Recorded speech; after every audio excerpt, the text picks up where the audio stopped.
everybody. Joe Appello here with George Connor on my left. Welcome to All Sports Talk Show with Joe and George. We are in the midst of our baseball playoffs. Just started last night. Yeah. Big ball game last night between the Nats and the Milwaukee Brewers. Yeah. Good ball game. Close game, right down the wire, 4-3. Yeah. Yeah. I watched it because I watched National League baseball, real baseball, as they call it. Yeah, right, so that's the one. I guess it's not the one game play, and that was a playoff game. And I actually have to rest my hat on that because 2016, the Mets got into the one game playoff. That's the first time in Mets history they went in the playoffs 2 years in a row. They've gone to the World Series the year before. Now, the game was in Washington. Yep. And Scherzer's on the mound, starts the game, and walks the first guy, Gurriel, the second guy hits a bomb on the first pitch, 2-1 homer. So it's out behind 2-0. Takes the crowd right out of the game, right off the bat. And then I think the third inning, there was another home run hit by who was the other home run? That was anyway, they took a 3-0 lead, and then Trey Turner of the Nationals hit a home run, solo shot, so it's 3-1. Yep. Basically goes back and forth to the eighth inning. Yep. And it's 3-1 going to bottom of the eighth. And they bring in Josh Hader, who's nasty. He's got the long hair. He's long and lanky. He looks like Randy Johnson out there. All arms and legs, so on freaking all BBs and angles and everything else, and just really impossible to hit. Yeah. So Michael Taylor pitch hits for the Nationals, and inside pitch, and he gets hit. First of all, he's behind each batter, and he hits Taylor right on the hand and the bat at the same time. They say it hit Taylor. They review it, and they said, yeah, it hit him on the wrist, so he's on first. Yep. And then Jordan Zimmerman's up, pitch hits, and he gets totally bottled up, inside pitch, swings, hits the ball off the inside of the bat, bloop to center field. Taylor goes to third. Cheap hit, yep. Cheap hit, broken bat went all the way out to second base. Yeah. So we got first and third, 2 outs, 3-1, bottom of the eighth, and Anthony Rendon on there. He's probably their best player, and he's looking at a big contract. I got a little tired of looking at Anthony Rendon all season against the Mets. Yeah. He's a tough little player. Yeah, no question. And he works a nice at bat, works a walk. Yeah. So you got base loaded. Yeah, no, always goes deep in the count. Yeah, no question. Didn't swing any bad pitches, a lot of discipline. Yep. So they got first and second. Base loaded, 2 outs. And Juan Soto up, who's their cleanup hitter. Yep. Left-handed batter. He's 21 years old, I believe. 20 or 21. I think he's actually 20, I think. Not old enough to drink yet. And he takes a pitch, and hits the next pitch, ground ball, shot, hard hit, right field. Yeah, not a cheap one. Yeah. Rocket to right field. Yep. But a line drive over first base and grounded to the right fielder Grisham, who charges the ball up. Now at this point, 2 outs, all runners are running. Sure. And they're gonna tie the score for sure. And then Soto will get a double, and then Rendon will be at third. But Grisham overruns the ball and gets by him. Yeah. So the go-ahead run does score. So now it's 4-3. Yeah. And next guy makes it out. Actually, Soto got to a run down. He overran second, and they got him out. So now it's 4-3 going to top of ninth, and Brewers go meekly in the top of the ninth. Daniel Hudson came in to blow them away, and so Nationals advance to take on the big bad LA Dodgers. So that's the end of the Nationals. So that's it. But the thing is, now they got Corbin that can start game one, and he's very good. They had Corbin. They had to use Steven Strasburg for the middle innings after Scherzer. I think Scherzer pitched 4, Strasburg pitched 3. And so they're playing the better team.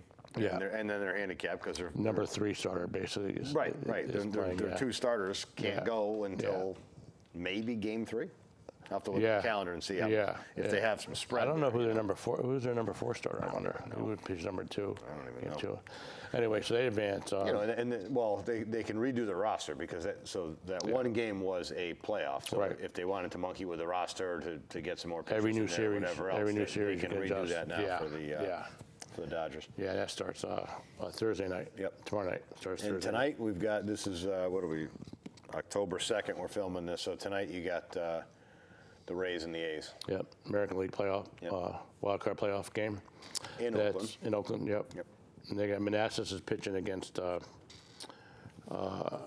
pitching for the Rays? It's not Snow. It's, That's right. By the time it's on TV, the game's already over. Yeah. So anyway, the winner of that game goes to play the Astros, which is fun. Yeah. So Now- again, you play a game Yeah. to get beat. Yeah. I mean, hey, you know, as Mike Francesa used to say, that's why they play the game. Yeah. But let's be honest, Nationals are not going to get past I the think Dodgers. an interesting question is how much advantage is the home field in baseball? Obviously, you get the last at bat, so that's an advantage. But Yeah, you get the last at bat, but I mean, I crowd. always go by the old adage that momentum is only as good as your starting pitcher. Yeah, you can have a great game on a Saturday night with a comeback and all this momentum going in, and then the next day the starting pitcher for your team doesn't get it going. Right. Well, there's no momentum. like last night, Gurriel's home runs shocked the crowd. You're like, what? Yeah. We're losing. And you knew it was gonna be a low-scoring game, and so now they're already down 2-0. And that was like, and Gurriel very rarely swings the first pitch, and he did that. I think a lot of them swung at the first pitch for sure, just because he's so tough that he wanted to hit anything that's Yeah, close. I figure if he's going to take the easy first strike, then take advantage. He's already down You know what's 0-1. interesting? We haven't talked about it this year. Is everybody's swinging on 3-0 now? Yeah. You know, I mean, a year ago, if somebody swung on 3-0, it's like, oh wow, hey, look at that. I mean, it's 98% of 3-0 pitches. Right. The guys are swinging, which to me makes perfect sense. Right. Because the guy's just grooving something down the middle. Usually, yeah. So now, Although your smarter pitchers will give you a hook or a curveball Right. because they don't want to mess with you. If you're a good player and they're like, okay, if I'd rather walk you him. got room, yeah. Right, if I But, have to. You know, I mean, it makes perfect sense because now the pitcher's got to throw a pitch. He might not throw it in the strike zone. Right. But you don't give him the easy strike. Right, You know, right. I mean, it's hard to argue with Wade Boggs and Yeah. going into the Wayback Machine now. But Wade Boggs was what? He always took the first strike. Always. Why? Yeah. You know? Yeah. Why give the pitcher that advantage? Right, right. So. It's almost like when I played a lot of softball, we always took a strike at softball. Again, I don't know why. Yeah. You know, same thing. Maybe you want to just get relaxed in the box or something. Right. You But didn't want to go home? You want to make the game take longer, maybe? For the cold ones. Well, I know a couple of pitchers have the philosophy. I think David Cohn was one with the philosophy that there in any given lineup, there's three or four guys that will beat you or can beat you, and those are guys you absolutely want to stay away with. Yeah. If you have first base open and they're up, you give them nothing to hit. Right. Or Let even if them make a mistake and swing something out of the zone or something where you can handcuff them and yeah. That's where strategy comes in in the National League, where you have the number 8 batter is very important because if you don't get him out, if you can get him out and have the pitcher lead off or Yeah, so it's if you important. can get your number 8 guy on and clear the pitcher, at least Clear that it way you're not starting the next with an automatic out. with an automatic out, unless it's the Mets. Yeah. There's Well, pretty strong hitting. You know what was interesting last night is Drew Pomerantz was able to hit for himself last night. Yeah. He brought him after starter and after Woodruff, and they brought him in there and he hit and. He basically just kind of stood there. He took a swing though, and he 3 strikes, but they let him hit. There was nobody on base, and they were ahead 3-1, and they got another inning out of him. Right. Yeah. So that was interesting, Yeah. with today's day and age, where you might be able to hit a bomb and get a guy in bed, but they let him hit. Yeah. Which is, And it's. I guess in some ways it's surprising, but in some ways it shows the difference of just how good these guys are. Yeah. Any pitcher in baseball batted growing up. Right. Because the best athletes on the team are center fielder, shortstop, and pitcher. Yep. And if the kid's not pitching, he goes to shortstop or whatever else. First base somewhere. So he was a good hitter at some point. You got to hit. And then once you get into college and beyond, then it's Like just you a whole stop. different Yeah, deal. Your now you're pitchers specialized. But your pitchers are that good. Yeah. Even though the kid could rake in high school. Yeah. I mean, You see some of the guys that are standout hitters as pitchers, and they're like an anomaly. It's like, well, just during the week, just take a couple swings, just work on your hitting a little bit. Yeah. And who knows, you might pop one out. Yeah. Like Madison Bumgarner, he's a great hitter. Yeah. And he's actually had. How about the guy from Cincinnati, Tyler Lorenzen? One game he had a home run, a save, and played center field. in one game. It's a pretty good day, right? Yeah, it was. He's a heck of an athlete, obviously. Yeah. But So who do you like, Tampa Bay or the A's? Tampa Bay's got a lot of pitching. Yeah. Well, a lot more pitching than the A's, I think. Yeah. So I think that I would go with the Rays in that one. Yeah. Low scoring, 2-1, 3-2. Yeah. But again, how do you figure out it's one blast and one couple of big hits? Sure. But I don't think anyone's going to beat the Astros, including my Yankees. Really? Okay. I was looking at them, looking at the Yankees roster. get past the Twins? Absolutely. Absolutely. Yeah. I mean, 3-1. Okay. Yeah, they win. They win 3 out of 4. If they don't win the first game, though, they might have a little bit of doubt, and they've got they kind of go limping into the playoffs because they've got some of the guys are still recovering from injuries, are only been back a week or so, and some of them haven't been playing all year, like Stan's in left field. Yep. He'll be in left, Gardner in center, Judge in right, and I guess they go with. They're not sure about Encarnacion yet. How healthy he is or how unhealthy he is. But anyway, if they put Urshela at third and LeMahieu at first, I don't know if Luke Voigt even makes the roster, which is amazing, isn't it? Yeah. The year he had last year and then the beginning of this year. He is actually 1 for 36, his last 36 at-bats with 13 strikeouts and just not getting it done. Yeah. It's just So I think what they might do is keep him off the roster for this series anyway and dress Mike Ford, who is left-handed batter off the bench, a little pop. A little power, can play first base. Defensively, he's okay. But I was trying to figure out basically you have 25-man roster.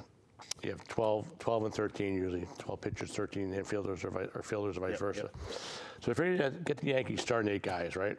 And we're going to say that Urshela plays third and LeMahieu plays first. So you got 5 other guys or 4 other guys that are on the bench. One of them's got to be Romine, backup catcher, right? And you got 3 left. Say we're going to go with 12. So one of them's probably a backup outfielder would be maybe Maben, and then Ford, and then Encarnacion, I guess, would be your guys. Yeah. I don't know if they're going to keep Tyler Wade as a 13th guy or 12th guy, because he's the kind of guy. Because they played him in the outfield last week a lot. So. I would think they would put Maben or Wade in defensively for Stan in left field at the end of a ball game, which is sound judgment. First base, Encarnacion can DH if he doesn't play first. Then you can get. I would probably DH Encarnacion right now, and then have LeMahieu at first and Urshela at third. Okay. Probably the way to go. I would think. I think that's their best lineup. Yeah.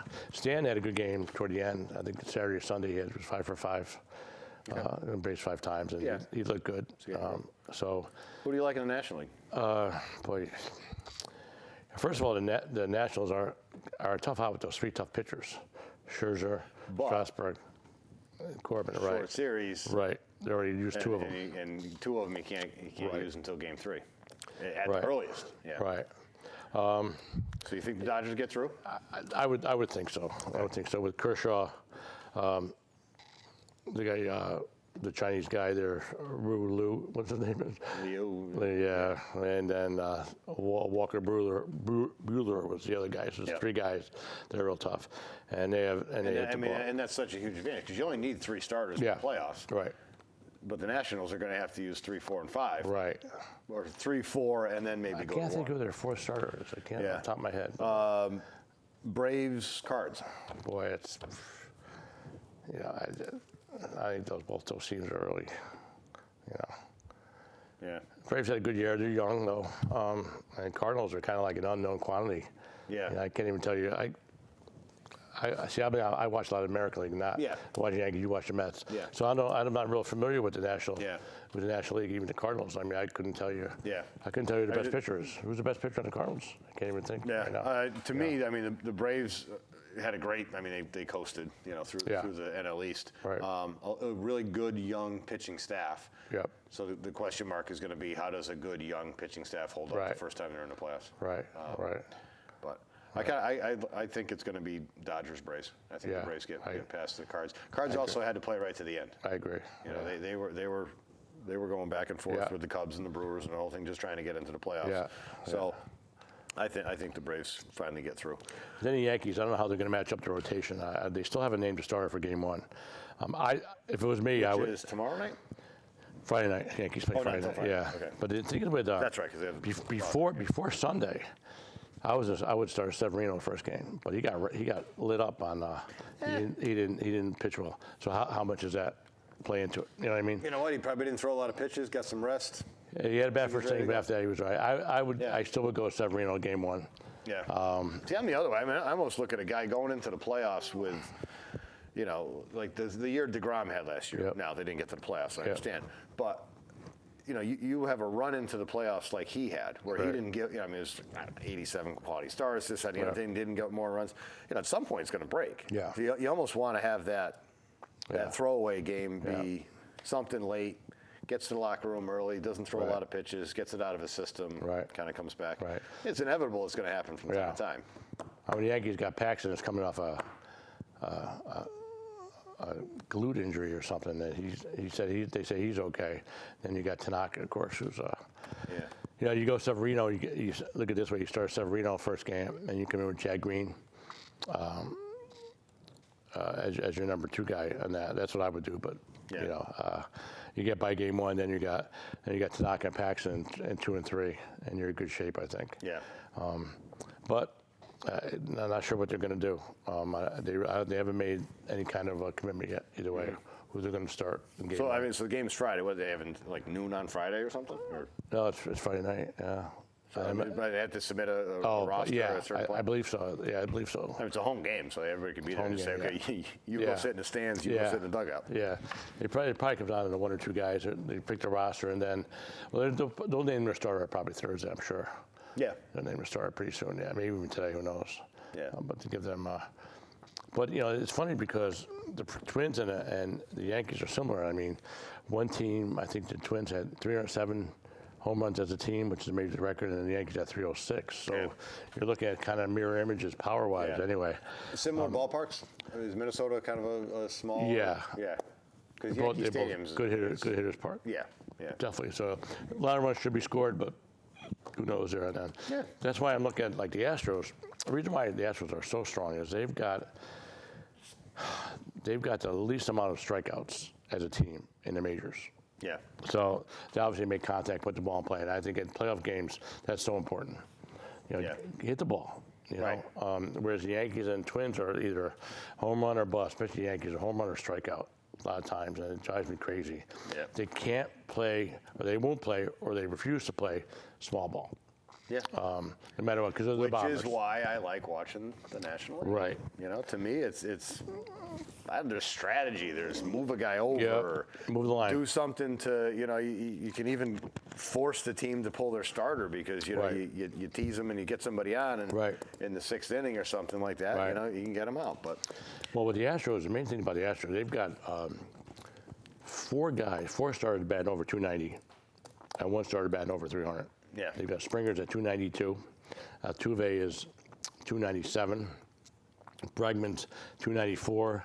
They've got Gurriel is 293, and then Mike Brantley is 311.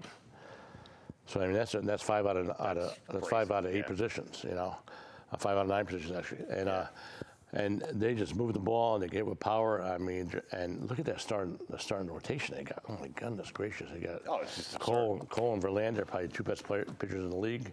Yeah. And their number 3 is Greinke, who's who's an ace on any team. Yeah, number 1 on any 31 team. So teams. Yeah. They've got 3 number 1 pitchers in their rotation. Yep.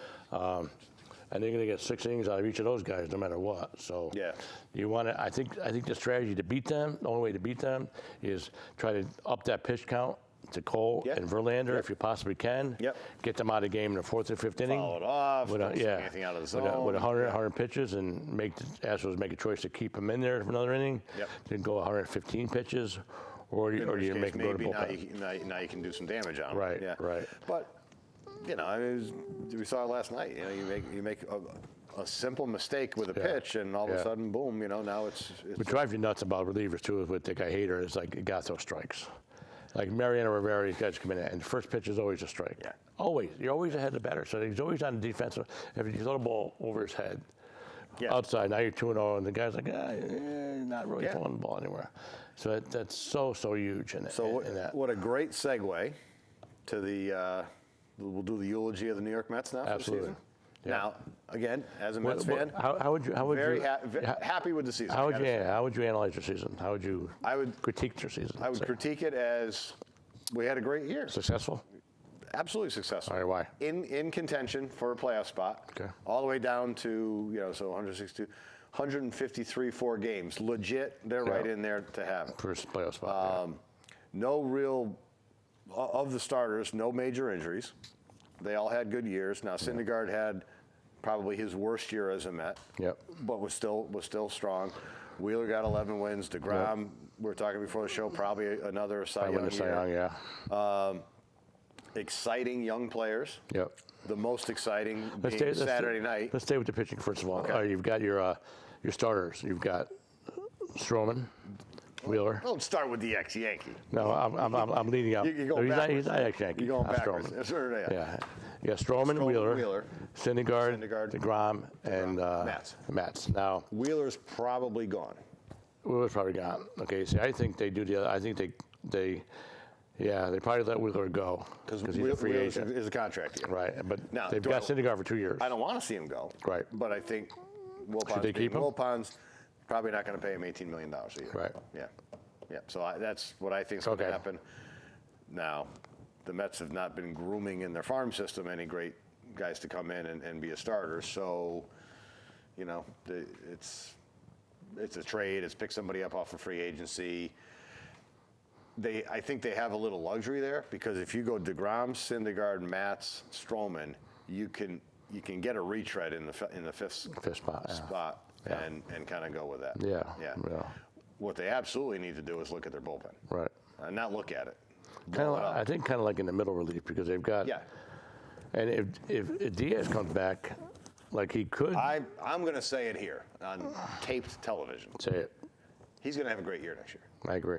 And we've said it before. That's how relievers go. If you're not Mariano Rivera or Trevor Hoffman, you're going to have up and down. Well, look at this way. They got the five stars you mentioned. Let's say Wheeler stays. Right. You got 5 stars. Then you've got Diaz, Justin Wilson, and Seth Lugo. So you've got 8 pitchers right there that are very strong. They're very strong. So you need 3 or 4 guys. Yeah, you just need that 6, 7, 8. Got to be somebody in the minors, right? Yeah. Got to be. You think there's some young guy they can bring up to kind of groove. Yeah. Because they got these guys, Seawall, these other guys. They're just average. They're just okay. And a lot of that, too, like again, when it comes to relievers, it's not the same year over year over year. So I think there's a little luck in it. Right. You get a guy and he's hot for a year. Yeah. Awesome. Justin Wilson came back. We paid you next to nothing. Right. And you went in and held some games. Right. Awesome. And would you keep Familia? No. I didn't want him back in the first place. Yeah. We got a closer to replace Familia. Get him the heck out of there. Why did you sign him? Talk about a guy who gets behind all the time. All the time. Yeah. Every time. So ball 1, ball 2, ball 3. We finished 3 games out of the wild card. Yep. 9 games out of the division. Right. 38 blown saves. 38, Joe. Yeah, that's amazing. It's a heartache. Yeah. It's terrible. Yeah. But so I would say if we blow 23 saves instead of 38, right. It's a whole new year. Right. But I think the pitchers are exciting. Love Syndergaard. He's probably my favorite guy. More so, he's obviously a stud pitcher, but his interaction with the fans, his interaction with the New York market, I think is phenomenal. And on the offensive side, they've got their guy there too in Pete Alonso. Now here's the problem now. You got Pete Alonso, who obviously is going to be at first base forever and ever. Now what do you do with Dom Smith? You make another fielder, back up first baseman? That's the thing. That's the first question. Second question, you got Cano, and you said McNeil should be a second baseman. I like McNeil. Or they put him at third, because Frazier's probably gone. He can go to third, and then keep Cano at second. Right. Yep. They almost have to keep Cano at second because they can't DH him. Obviously, initially, again, he's got, 4 more years contract. Yeah. Everyone's already short. And then the outfield, you got J.D. Davis. I think Lagares is gone. Yep. He's gone for sure. And you got Nimmo, and you got Conforto. Yeah. Now, and then when Cespedes comes back. I was going to say that's the C word I was going to say just now. We haven't talked about him in a while. And we're not going to talk about him tonight. If and when he comes back, he's what not a lineup coming they'll back. have. Yeah. Now, to me, I like moving McNeil either second or third, which that's more his position. Yeah. He had a great year.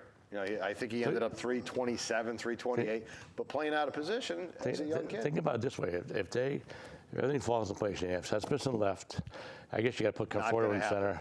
Let's just dream for a minute. Okay. Cespedes in left, Conforto in center, and then you have to put in right field. You have to put maybe J.D. Davis or at third. I don't know. Yeah. Or Nimmo, and then you got McNeil at third, Rosario at short, Cano at second and Alonso at first and Ramos catcher. That's a good lineup. Oh, yeah. That's a pretty good darn really lineup. good I'll tell you. That's And- man for man. It's the best lineup in the National League East. And it's, with the exception of Cano, it's a good lineup for a number of years. Yeah, if he plays like he could. These are young guys. Yeah. Yeah. Yeah, so again, McNeil had a fantastic year, but Pete Alonso, I think, and hey, I was a big David Wright fan. Love David Wright, but Yeah. Pete Alonso in 1 year has taken that role. He Taking has City by taken storm. over as Yeah. the leader of that team, The the captain of 9/11, that the team. 9/11 stuff was huge. I mean, Yeah. what he's done for the market. So Yeah. he donated a huge portion, or a good-sized portion of his bonus check for winning the home run derby Yep. to Right off the bat. Tunnels to Towers. Yep. In fact, again, it was on October 1st. He Yep. went, after doing the whole 9/11 Yep. thing, donated his commemorative shoes and a bat cleats, to the yep. 9/11 museum Yep. yesterday. Just does everything exactly the way it should Just be done. appreciates being where he's at. Yeah. He really does. Yeah. And he's worked hard to get it, and he deserves it. And I think it's an amazing story. Yep. And then of course Saturday night, I don't get to see. You know, sometimes by the time I get home from work, I miss it. But in front of the TV, eating my dinner, watching live, Pete Alonso break Judge's record with the 53rd home run. Yep. And I tell you what, I haven't seen it, but I'm pretty sure if you put a montage of all 53 home runs, there's not a lot of cheap ones in there. Yeah. They weren't just sneaking over Yeah. the wall. I mean, they were shots. Yeah, I was happy to. You know, it's nice to see a good guy do well. Yeah, It just exactly, really yeah. is. McNeil's the same way. They both deserve it. Yep. They worked hard. They paid their dues, and it's paying dividends. And they're just baseball players.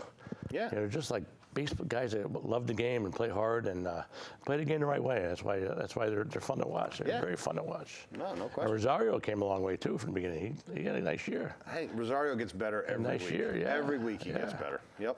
Yeah. And I think Cano's a little energized by the youth, and Yeah. you know he's You know, one of the things with that, and again, I'll go to my grave saying that Diaz was the better part of that deal, but Yeah. bringing Cano in as the leader, as a veteran Yeah. player, they don't need that. Yeah. They need him to perform. They don't Yeah. need his, because I don't consider him necessarily the, Yeah. you know, the guy who's going to take over the clubhouse or anything else like that. They have that, and they have that in McNeil. The they have that in guy is an X factor for Alonso. me. It's kind of funny. I don't know how I feel about Conforto. He has a great swing and all that, blah, blah, blah, but he doesn't seem, there's just something missing there. I don't know. Yeah. You know what I'm saying? I don't know.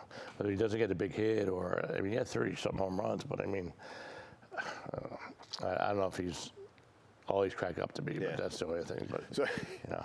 we were talking about, you know, do you have a prospect or whatever else? So on the Met, this is the Mets website. They list the top 30 prospects. Their number 4 pitching prospect pitched for the Brooklyn Cyclones this year. So their top pitching prospect Cyclone. with the Cyclones. Wow. Don't got much down below. That's, you know, I mean, that's a step below the yard goats. You know, I mean, we're talking like. I guess the issue is like if you pay Wheeler his money just due, then you got those other guys you got to pay, I guess, eventually too. I mean, it starts the ball rolling. I don't know how that works logistically. You know, DeGrom gets a big raise next year already. Yeah. I mean, they've already decided that. Then the year after that, Syndergaard is up. At some point, you got to break the chain. Yeah. You can't. I mean, you can't just keep adding $20 million a And year. then what do you get for Syndergaard as far as what do you need to get and what do you get in return? And is that worth it? I don't even want to talk about that. Yeah. Because the thought of Syndergaard not being a Met is just. Yeah. I don't know. I couldn't handle it, Joe. Yeah. It'd be too much. He'll be all right. I think he'll survive. All right, so Alonso wins Rookie of the Year for sure. Yep. I think DeGrom actually wins the Cy Young. Yeah. Who wins the MVP in the National League? MVP in the National National League. League. I might say Kershaw. I know pitchers don't normally. Yeah, I would say it's either got to be Corey Bellinger or Anthony Rendon on the Nats. Yeah. You know, I think those Again, two are the top as I said, two. you know, I had to stare at him for far too And it's hard. It might be hard to pick Bellinger because the Dodgers have so many good players, and Rendon is actually, you know, He's the standout there. He's he's Yeah. the glue in that team. But American League, I don't even know who the Rookie of the Year would be. I mean, nobody stands out. They're in just my going to give mind. it Pete Alonso for both leagues. Yeah, this year, exactly. 'cause he's that good. Rookie of the world. Yeah. I like it. The Cy Young's got to be either Verlander or Cole, but you know they might split the vote, so I don't know how that's going to go. And then I think Mike Trout's probably declared on MVP, even though he missed the last 3-4 weeks of the season. Yeah. Because who's the MVP and the American League? Yankees don't have really one guy. Astros have all those guys. Yeah. I mean, it's a tough one. The Red Sox don't have anybody MVP. That's not a tough year. Now that's an interesting I situation. know we were both there. very worried about that. Well, concerning. They have Betts and Martinez up for contracts, and I don't think they can afford them both.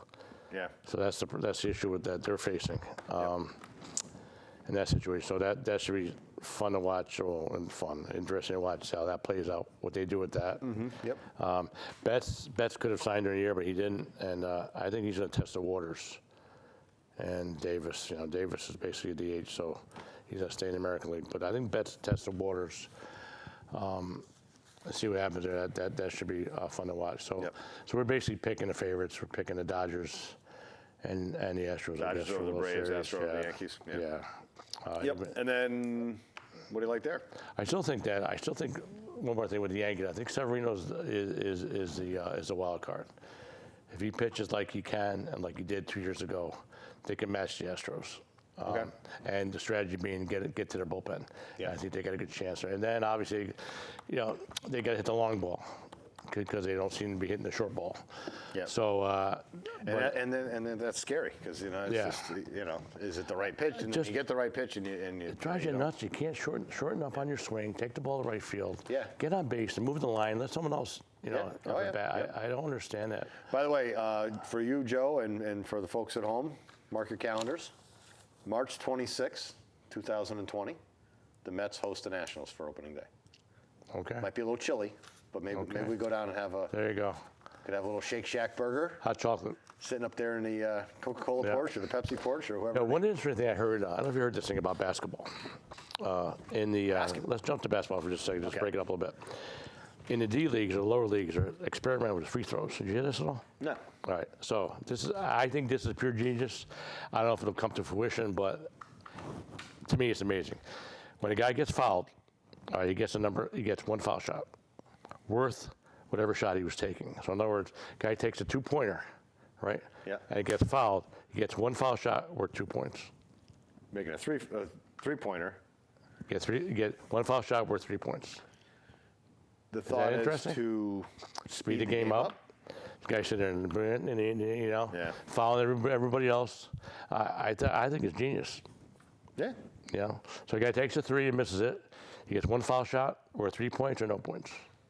Okay. I think I don't know where it came from. I don't know who came up with it. Yeah. But I think it's very interesting to me anyway. I don't know if it'll happen sooner than later, but that's something they're thinking about experimenting. Yeah. Because I think Does that end the basketball segment? Well, the NBA starts pretty soon. Okay, we're done with it. we're done with Okay, that. moving on. Okay. All right. I'm putting off talking about basketball for as long as I can. We got time on that Yeah, one. we got plenty of time. NFL. Okay. Yes. The power rankings are out. I think New England's clear-cut number 1. Shocking. KC is number 2. And after that, some people have the Saints at 3, Lions at 4. Yeah. Lions. Look at the Saints. Teddy Bridgewater coming in off the bench. Yeah. Behind to back up for Breeze after the injury. These guys awesome. Yeah. Expose those Dallas Cowboys, the frauds that they are, at 3-0. Wow. Yep. And I would not. I'm just saying, I would not pay Dak Prescott big quarterback money. I just would not do it. I'd give him another year to see what he does. I just don't think he's there. He's not the guy that can, a game changer. He's not the guy that can actually win a ball game for you. That's how I look at it. I could be totally wrong, but he's got all those weapons. They got beat by the Saints. Ezekiel had a rare fumble, and they just didn't play well. And Saints at home are holding their own because Breeze might be back in 3 weeks or so. Yeah. Who knows? Yeah. But Bridgewater, and Bridgewater not throwing the ball deep with him, just total control. No, they're not asking him to do Dink and something dunk. he can't do. Yep, very smart. And now they're playing the Buccaneers this Play good week. defense. So, Yeah, another win. Yep. How about Tampa Bay putting a 55 up on the Rams? Yeah. And you never know in the NFL. I mean, it's just crazy. I mean, if it was To get beat by 55, the if you Giants? hang 55 on the Dolphins, nobody's worried. Yeah, to get beat by the Giants and then throw 55 on the Rams. Yeah. It's incredible. Yeah. Who's playing defense? Todd Gurley's not playing defense. I mean, Right. it's just, Yeah. how can you let that happen? Yeah. How can you let that happen for the Rams? Well, the other thing with the Rams, it was in L.A. I mean, that's not really a home field advantage for them, unfortunately. In L.A., just everyone's from everywhere. Yeah. It also is interesting. And this was, Again, the Rams are 3-0 going into that game, too. they were. Yeah. Yeah. They were. Goff had a bad game. Yeah. Yeah, 500 yards, but he had a bad game. So Wait a minute. But All right. imagine, yeah, it's incredible. He threw the ball 68 times. Yeah. So I mean, So if you had him on your fantasy team, you're okay. I guess, yeah, I guess so, yeah. 500 yards has got to kick in some wild card points. Might be or something. I don't know. That'd be something there, yeah. Your New York Giants have a quarterback for the future, don't they? Double D, Danny Dimes. Call him Danny Dimes. That's a new nickname. Yeah. Double D. Double D, Danny Dimes. Instead of Exciting to DJ. see. We sat here after the draft and kind of, shook our heads. What are they possibly thinking? How do they take this guy in the first round? For me, we'll see what he does against the Eagles this week coming up. If he gets his butt kicked, he's still a rookie. He played Washington and Tampa Bay. Tampa Bay had a bad week, and Washington could be the worst team in Minnesota football. this week. Is it Minnesota or the Eagles? Yeah, Minnesota. Because the Jets You're get right. to The lose. Jets play the Eagles. The Jets lose to the Eagles. Right, this you're week, right. yes. Yeah, I had to mix up too. Yeah, you're right. Yeah, so they played Minnesota coming off a tough loss. Yeah. So that should be, Minnesota has a great defense, so that should be a good test for him. Yeah. And Ryan Connolly, their middle linebacker, out for the year with a torn ACL. Yeah. Hurts their defense. He's playing very well. Yep. He had a couple picks already. So as a rookie, again, bright kid or whatever else, Yeah. but there's going to be ups and downs. And right now he's had a lot of ups. But you can see the athleticism. He took takes the run, scrambles a little bit, creates some windows. Yep. And he looks good so far. Yeah. I mean, a lot better than Eli. Yeah. A lot better than Eli. And on the other side of New York, we've got nothing to go on. Now, The best news is we didn't lose a game this weekend. That's true. He had a bye. Bad news is that's our bye week for the season, and we're going to hopefully maybe petition the league for a couple Now, extra ones. when is Darnold coming back? Don't know. I don't know. So he's got mono, and the danger with the mono is his spleen is enlarged. Yep. You just got to wait. Take a hit, you can die. Right. So there's no messing around. Yeah. They say he's starting physical activity, whatever that means. Obviously without contact, but I think he's working out a little bit. Yeah. But he still's got to get obviously medical clearance to do that. So, so the poor Jets, we'll see what happens to them. Yeah. Now, I will say that the front end of the season was brutal for them.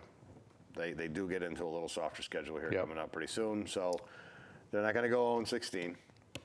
They might scrape out 5-6 wins. Hopefully, At the worst. Yeah. If Darnold comes back a little bit earlier, and he and Le'Veon Bell kind of find their groove together. Yep. Who knows? Yeah. Who knows? Now, it's interesting. I think 6 quarterbacks this past weekend had their second career starts as rookies or second or third year players. So you got Danny Dimes. Danny Dimes. Of the Giants. Teddy Bridgewater started a second straight game as a win. Gardner Minshew of the Jags. By the way, did you see this guy? Oh, yeah. Is he a stud or what? Wow. A good-looking dude, boy. He comes out to the post-game press conference. I thought it was Spicoli from Fast Times. Yeah. He's something else, boy. He's loving it. We had the bandana going. He's got the Hollywood looks and the whole 9 yards. Yeah. Sorry. So he won his second straight game with the Jags. Chris Allen of the Panthers, he won his second straight game. He looks very good. Yep. And he had Mason Rudolph who won his first game with the Steelers on this past Monday night. And Josh Rosen, he lost. He lost. And now Trubisky went down with a shoulder injury for the Bears. It's a separated shoulder, left shoulder. So I think he'll be able to play soon, but obviously he's not going to be able to RPO run pass options. I mean, he's got to watch running the ball and his protection. He gets hit on that. It could be disastrous. So, but they get a good a backup in Daniels. I mean, he's good. Chase Daniels is tough. Yeah. I mean, he's been the system forever, and he held his own. On Thursday night, he did well for them. So, so they're not. I think I think Daniels is an upgrade from Trubisky. To be honest with you. Yeah. At this point in time, he just hasn't played enough. Just hasn't played enough. Yeah. But they had some good games over the weekend. Last week, Green Bay got beat by the Eagles. Eagles played well. Yeah. Desperation game for them. They couldn't be 0-4 or whatever. Yeah, Packers had a chance to win that game right at the end. 2-1, actually. They're 2-2. Yeah, Packers had a chance at the end. Yeah. Yep. Yeah. Pats Bills. You watch that game at all? Yeah. Bills tough defense. They played them tough. They had tough defense, boy. Yeah. That's for darn sure. Yeah. They had one of the better defenses in the league.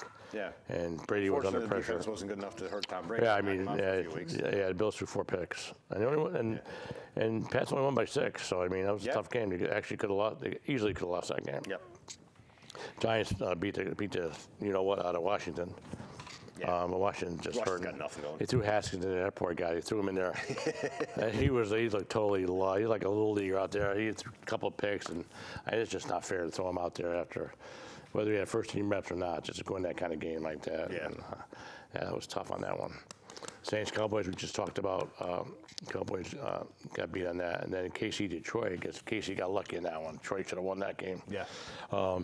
Detroit had a ball on the goal line, and I think it was a fumble in Breland of the KC Chiefs went 100 yards the other way with a scoop and score. So that it's a 14-point turnaround, and they won by 7. So I mean they should have got beat there. They were lucky there, KC, and Miami had a lead for the first time against San Diego. Okay. First time all year they had a lead, and they got beat by 20.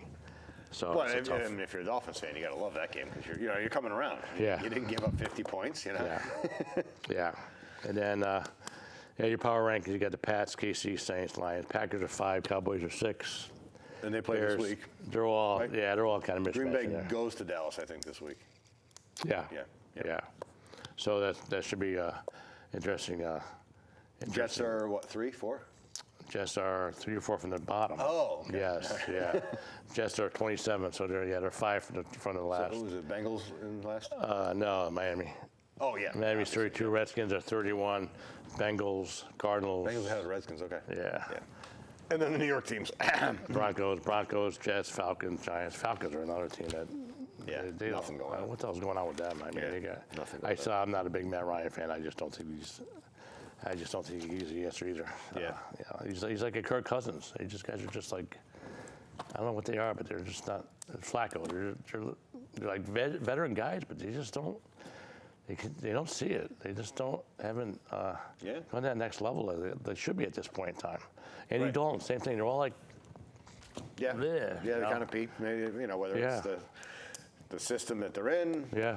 The talent that they have, did they progress? Did they not? Yeah. But, and I think a lot of it has to do with. Yeah, you're in your 3rd, 4th, 5th year. The game slows down for you, so you should be able to read things and see things and create things.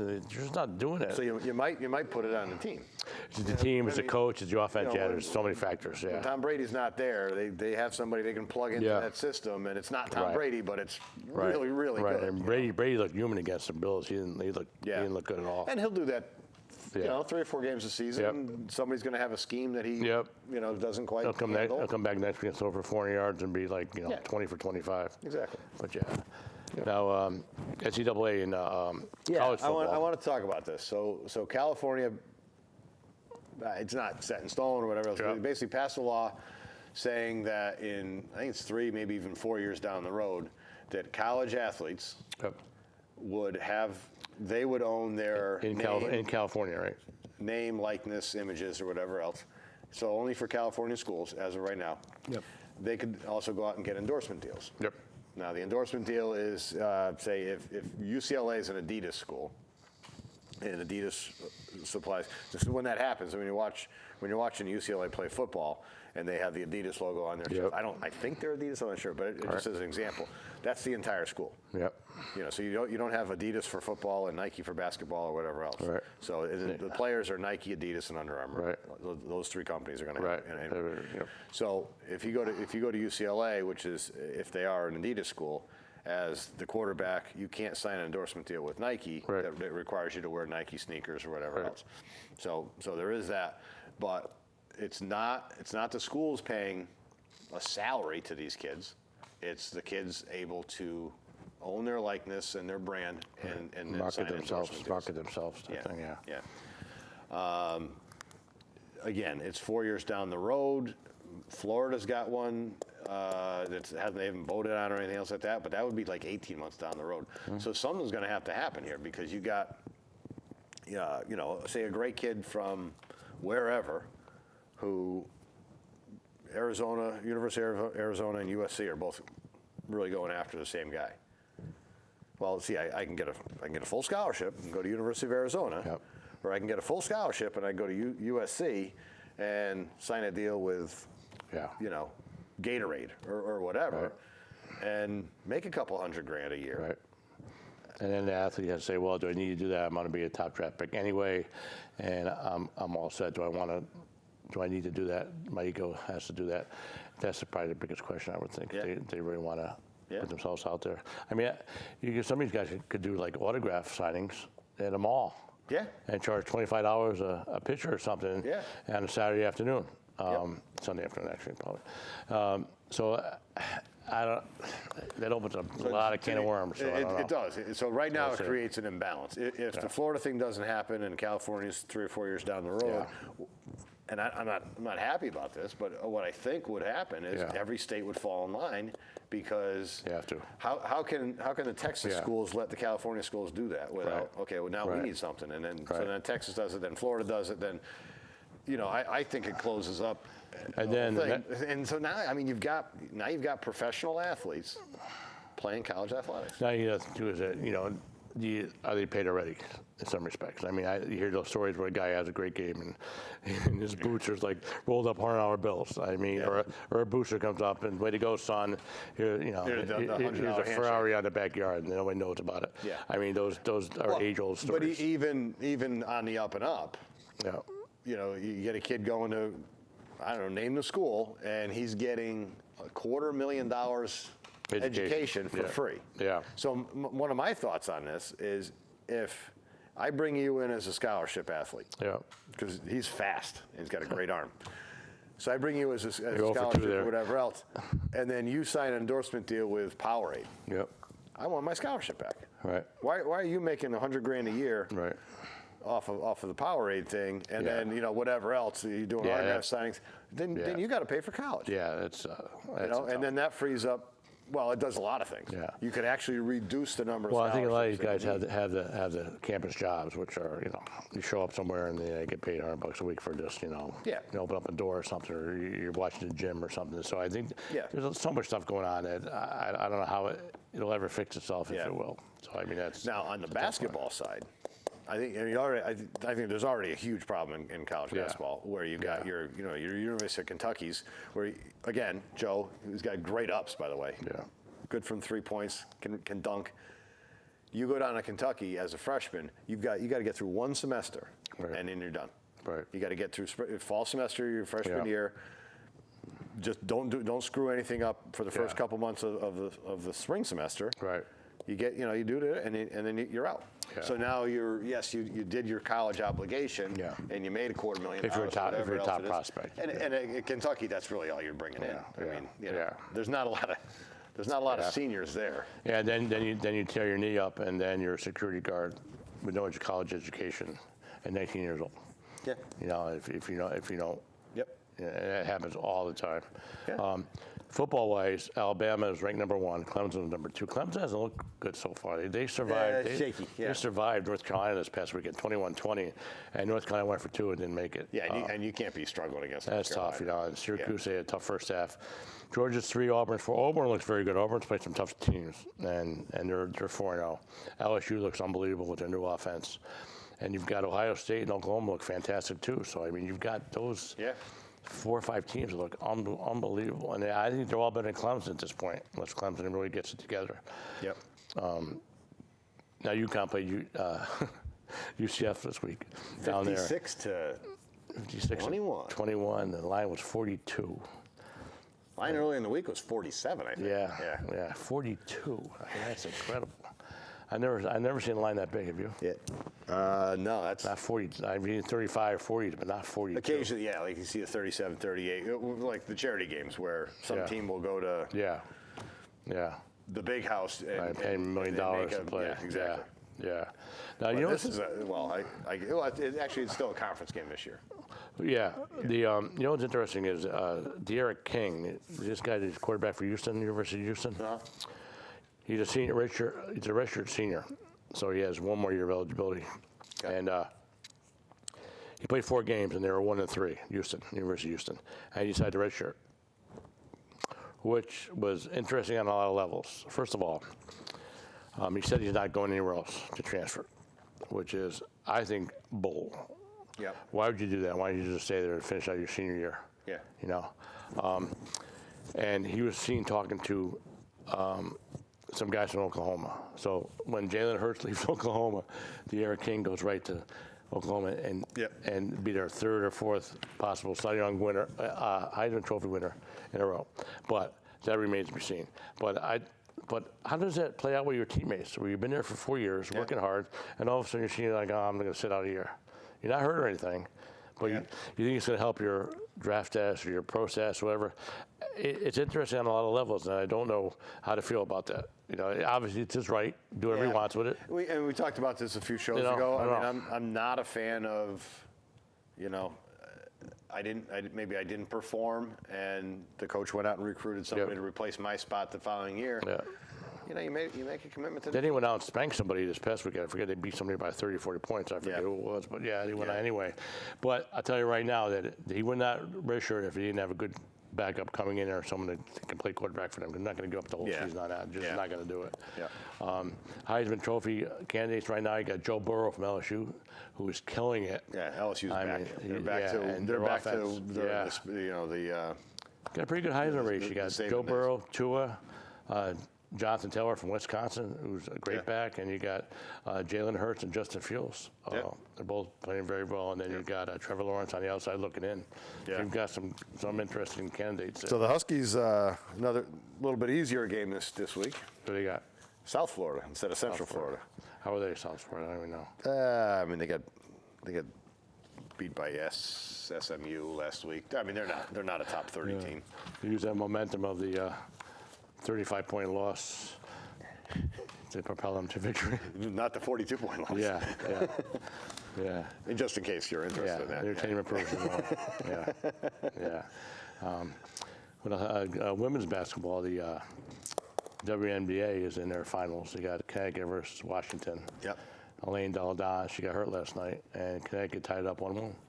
I haven't watched any of those games at all. I have not. Not at all. I just see the scores. And if you turn over to ESPN, though, John the Brick Brickley is in studio. He's the man. He's a great guy, local guy. Went to Northwest Catholic and West Hartford. That's right. There you go.